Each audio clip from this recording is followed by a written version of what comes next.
So could it be that these women aren't looking in the right places? Well, here to discuss this topic with me is Karen Langhorne-Fullen, author of Don't Bring Home a White Boy and Other Notions That Keep Black Women from Dating Out, and artiste Christine Frizzou. Thank you ladies both so much for joining me.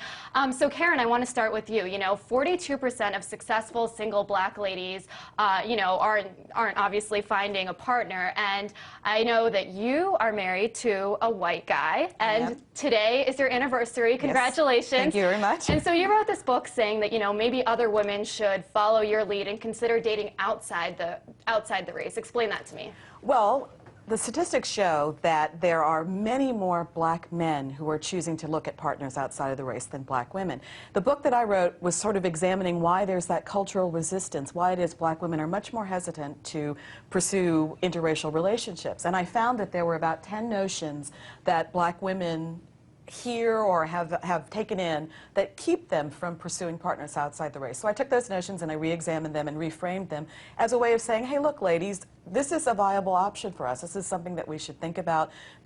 We can overcome these notions and make other men our possible mates. And so what's one of the biggest ones? Do you think black women are kind of seen as sellouts who maybe look outside the race or something like that? Race betrayal is definitely one of them. You will definitely hear comments that somehow by marrying outside the race, marrying white in particular, that you are less black and that you have sold out in some way. I think that's absolutely crazy because I really feel like black encompasses so many different ways of being in America that how could you ever not be black? For example, Michelle Obama is a black woman, but there are also black women competing for the affections of Ray J on, various TV shows, and they're just two different spectrums of black womanhood. So the idea that there's some way that you can avoid your blackness by marrying a spouse of a different race is just crazy to me. And so, Christine, I want to bring you into the conversation. From the ladies that you spoke with in your story, what were some of their reasons why they wanted to find a black man specifically?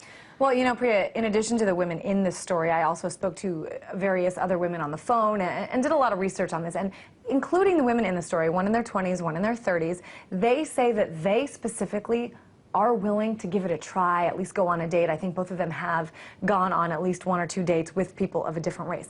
The problem is when you bring it into the family mix, when you say, okay, I'm dating somebody seriously, time to bring them home to mom and dad, time to introduce them to my grandmother.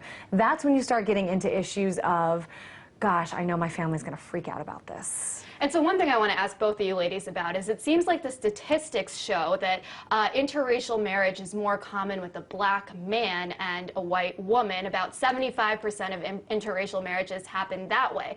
Why do you think that is, Karen? Let's start with you. I think men are kind of the pursuers anyway, and I think that there's been a whole lot more interest there. I think our culture celebrates sort of a very Eurocentric idea of beauty. That's part of the reason right there. I think there's probably, one older black man said to me, it's revenge. I mean, that's probably true in some cases. There's a bunch of different things going on there. And the converse is true for black women. It's sort of the idea that how can you, after the history, make that decision? But the fact of the matter is, if we look at what's happening right now within the black community, there's violence possible everywhere. There's battery possible everywhere. There's rape possible everywhere. Right now in 2010, you're more likely as a black woman to be abused by another black man. So if we're going to look at it that way, you have to kind of just look at the man's character. You have to look at every partner or potential partner for what they offer as an individual. And Christine, did you hear anything from talking to the women that you spoke with? I think based on what I found, it was more statistics based. It was more when you look for a partner, when you look for friends even, you look for people who you have something in common with. And for these women and so many other women, finding an educated black man, finding a successful or motivated black man seemed to be a little harder just based on the numbers. From what they said, there were fewer to choose from. I guess I'm curious too, and maybe I'll just ask you, when you first met your now husband, what the reaction was. Was it mixed, positive? The reaction was a little bit cool at first. I think, as I said, the title of my book is Don't Bring Home a White Boy, and it's because there is certainly a little bit of that in the community still, sort of a resistance to that. Now it's fine. It's fine. But I think there was a moment or two there where there was some hesitation. I had dated all over the spectrum before, though, so my family was prepared for that.